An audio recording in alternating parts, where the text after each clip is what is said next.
여러분, 인생은 굉장히 작대요. 우리 청년들 아직도 젊다고요? 금방 아저씨가 되고요, 아주머니가 되고, 또 금방 저도요 할아버지가 되고요. 여러분, 우리의 인생은 그리 길지 않습니다. 후회 없는 인생을 살아야 한다라고 오늘 잠언서에서는 말씀을 합니다. 우리가 후회 없는 인생을 살기 위해서 여러분 어떻게 합니까? 저는 좋은 사람을 만나려고 노력을 합니다. 후회 없는 인생을 살기 위해서 혹시 다른 방법을 가지고 계신 분이 있습니까? 저는 가장 우선순위가 좋은 사람을 만나기 위해서 노력하고 있다는 것입니다. 여러분, 좋은 친구들을 만나야 되겠죠? 좋은 선생님을 만나야 합니다. 그리고 좋은 목회자를 만나야 합니다. 지난 시간에 우리 사이비 종교에 대해서도 말씀을 나누지 않았습니까? 여러분, 그런 종교, 그런 목회자를 만나면 얼마나 불행합니까? 우리가 가지고 있는 그 신앙도 좋은 목회자 만나는 것도 큰 복이라는 것입니다. 우리가 살면서요, 이처럼 좋은 멘토를 만나는 것이 그렇게도 중요하다는 것입니다. 여러분의 멘토는 누구입니까? 교수님이 될 수 있겠죠. 부모님이 될 수도 있겠죠. 아니면 친한 친구가 될 수 있습니다. 목사님이 될 수도 있겠죠. 나름대로의 멘토는 다 누구나 가지고 있습니다. 어느 분이 페이스북에 후회 없는 인생을 살기 위해 10계명을 올려놓았습니다. 10가지 중에서 제가 2가지만 소개하려고 합니다. 좋은 인생을 살기 위해서는요, 첫째, 해야만 하는 것과 하고 싶은 것을 구분하래요. 이해가 가십니까? 내가 반드시 해야 할 일이 있지요. 그런데 또한 하고 싶은 일이 있답니다.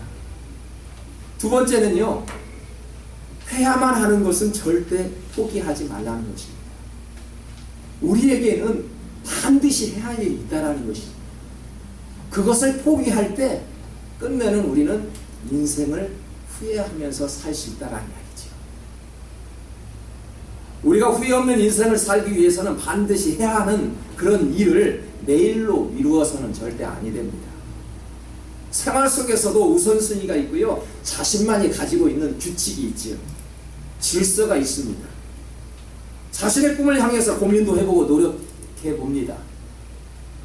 그렇지만 항상 우리의 마음은 허공에 떠있는 듯한 그런 마음을 가질 때도 있습니다. 뭔가 텅 비어있는 그런 공허함이 있다는 것입니다. 무엇을 하든지 즐겁지가 않을 때가 있습니다. 일을 해도 재미가 없지요. 공부를 해도 쏙쏙 머리에 들어오지 않습니다. 무엇을 해도 만족스러움이 없다는 것입니다. 이유는 간단합니다. 해야 하는 것과 하고 싶은 일을 구분하지 못하기 때문에 그렇습니다. 청년의 때의 가장 큰 유혹이 혹시 무엇인지 아십니까? 젊었을 때의 가장 큰 유혹은 돈을 벌고 싶다. 그게 가장 큰 유혹입니다. 하고 싶은 것을 하기 위해서 돈이 필요합니다. 돈이 있어야 친구도 만날 수 있고요, 여행도 다닐 수 있기 때문에 돈이 필요합니다.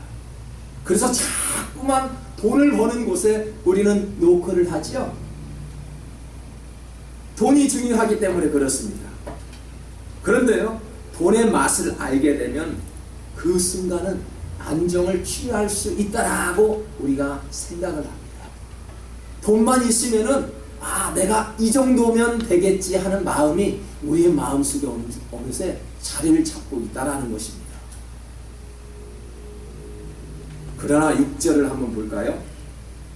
다 같이 한번 읽어볼게요. 그는 생명의 평탄한 길을 찾지 못하며 자기 길이 든든하지 못하여도 그것을 깨닫지 못하느니라. 우선순위가 바르지 못하면 지금의 자리가 바른 길인지 아닌지를 구분할 수 없다는 거예요.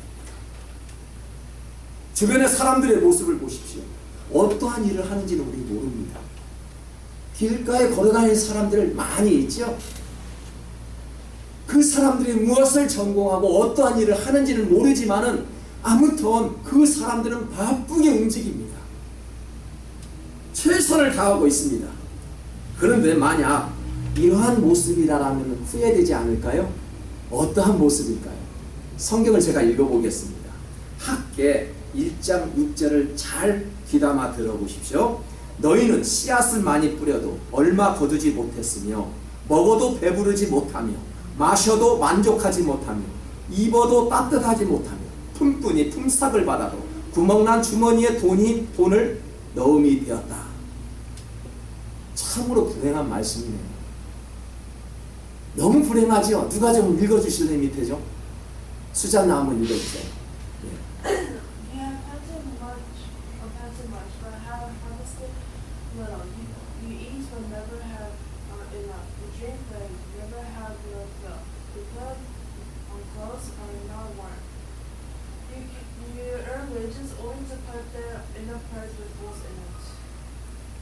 여러분 어때요? 참으로 안타깝지요? 참으로 불행합니다. 씨를 뿌려도 열매가 없대요. 먹어도 배부르지가 않대요. 물을 마셔도 갈증이 나는 거예요. 돈을 받아도 구멍난 주머니에 돈을 집어넣는 거가 똑같대요. 우리가 헛된 인생을 살게 되면요, 아무리 열심히 일해도 이런 현상을 맞이할 수 있다는 것입니다. 참 비참한 인생입니다. 우리가 무언가 가졌어도 만족하지 못하는 인생, 많은 수입이 있어도 허덕이는 인생, 그러한 인생을 사는 게 된다면 후회할 수밖에 없다는 것입니다. 본문 10절에서도 이렇게 말씀합니다. 두렵건대 타인이 내 재물로 충족하게 되며 내 수고한 것이 외인의 집에 있게 될까 하노라. 가장 미련한 사람이 누군지 혹시 아십니까? 성경에서는 그렇게 이야기해요. 하나님을 모르는 자가 가장 미련하다고 이야기해요. 그거 말고 우리 일상생활에서 세상에서 가장 미련한 사람이 혹시 누군지 아십니까? 누가 바보인 줄 아십니까? 다른 사람에게 이용당하는 사람. 가장 미련한 사람. 땀을 흘리며 일해도요, 승진의 기회가 없고 사장에게만 좋은 일을 시켜주는 거. 여러분, 우리가 직장 생활을 하잖아요. 내가 승진할 수 있어야 되잖아요. 나도 CEO가 될 수 있어야 되잖아요. 그렇잖아요. 그런데 사장만 좋아요. 사장만 수익이 많아요. 그런 회사는 건강한 회사가 아니에요. 비전이 없는 회사예요. 절대 들어가지 마세요. 내가 기회가 있는 그런 나라가 미국이라고 이야기하잖아요. 내가 열심히 공부하고 열심히 일을 하면 나도 CEO가 되고 나도 멋진 사장이 될 수 있다는 이야기입니다. 그런데 기회가 없는 나라면 우리가 미국에 살지 말아야 되잖아요. 우리는 기회의 나라, 열심히 일하면 뭔가 얻을 수 있는 나라, 참 좋은 나라이지 않습니까? 희망을 주신다는 예수님을 믿고도 나와 함께 하신다는 그 예수님을 의지함에도 나약한 모습으로 산다라면 불신자들과 다를 바가 뭐가 있느냐는 말이죠. 주님과 함께 한다는 것은 무엇일까요? 내가 주님과 함께 하고 있어. 그러한 자부심이 없다라면 믿지 않는 것과 똑같죠. 주님과 함께 한다라는 그 의지가 뭡니까? 다니엘은 채소만 먹어도 얼굴빛이 더 좋았지요. 고기를 먹던 그런 친구들보다도 채소만 먹고 나중에 시험해 보니까 얼굴빛이 더 좋았다라고 성경에 기록합니다. 여러분, 그들은요 얼마든지 타협할 수가 있었지요. 금신상하게 절할 수 있었습니다. 그러면 생명의 목숨을 위협받을 수 없었습니다. 그럼에도 불구하고 하나님만 의지하였더니 하나님께서 그들을 지켜주셨지요. 이게 믿음입니다. 여러분, 후회 없는 인생을 살기 위해서는요, 무엇보다도 하나님이 나에게 하신 말씀이 무엇인지 깨달아야 한다는 것입니다. 그리고 들을 줄 알아야 하지요. 잠언 5장 7, 8절을 한번 제가 읽어보겠습니다. 그런즉 아들들아 나에게 들으며 내 입의 말을 버리지 말고 내 길을 그에게서 멀리하라. 그의 진문에도 가까이 가지 말라. 이 말씀이 무슨 말씀이에요? 가까이 가지 말래요. 악의 자리에, 오만한 자리에 가지도 말고 보지도 말고 듣지도 말고 먹지도 말라는 이야기죠. 우리가 입에 있다고 지난 시간에는 귀, 입, 발 다 소개를 했지요. 우리가 입이 있다고 막 먹습니까? 가려서 먹잖아요. 눈이 있다고 해서 마음껏 막 봅니까? 가려서 보잖아요. 귀가 있다고 해서 좋은 거 나쁜 거 다 듣습니까? 귀가 연해서는 안 된다고 그랬잖아요. 입이 있다고 함부로 말을 합니까? 아니잖아요. 말 잘못하면 상처를 줄 수도 있잖아요. 내가 발이 있다고 해서 마음대로 갑니까? 아니잖아요. 가고 싶은 길이라고 갑니까? 아니잖아요. 때에 따라 분별할 수 있는 그런 발이 되어야 한다고 말씀을 드렸습니다. 여러분, 하고 싶은 일을 억제하고 반드시 해야만 하는 일을 하라는 말씀이 아닌가요?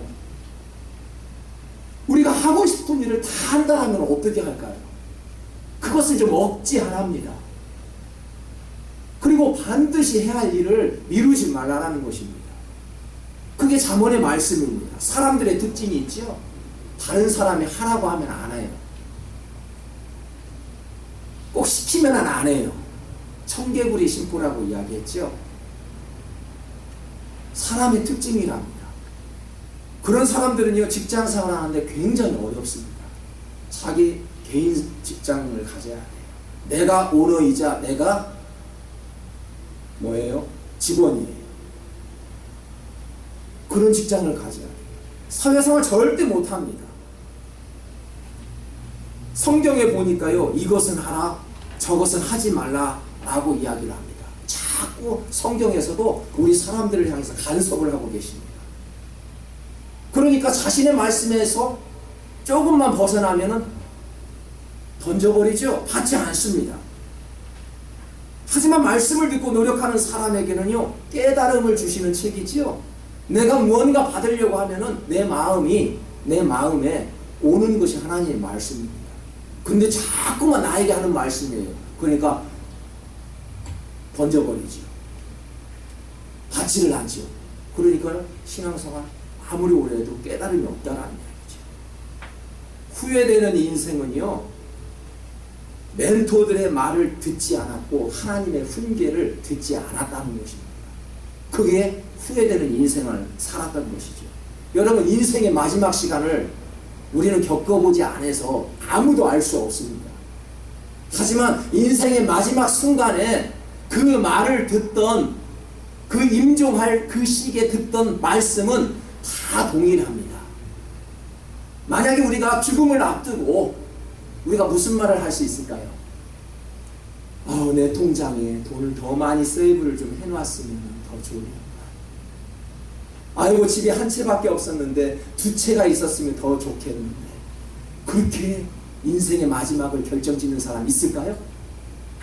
아무도 없을 것입니다. 아무리 바보 천치도 그렇게 후회하는 그런 사람은 없을 것입니다.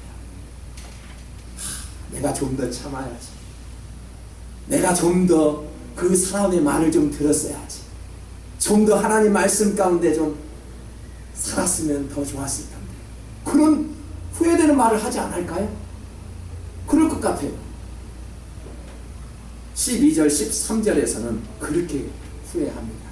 잠언 5장 12장 13절에서 어떻게 후회하는지 보십시오. 내가 어찌하여 훈계를 싫어하며 내 마음이 꾸지람을 가벼이 여기고 내 선상의 목소리를 청종하지 아니하며 나를 가르치는 이에게 귀를 기울이지 아니하였던고. 무슨 말씀입니까?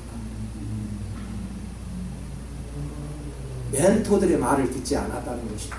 사람의 말을 듣지 않았다는 것입니다. 하나님의 말씀을 듣지 않았대요. 그러니까 후회가 되었다는 것입니다. 성경의 말씀입니다. 어떻게 훈계의 말씀을 듣지 않았을까? 어떻게 사람들의 그 훈계, 멘토의 말을 듣지 않았을까? 후회하며 살아갔다는 것입니다. 사람은요, 저마다 주어진 인생 사례가 있습니다.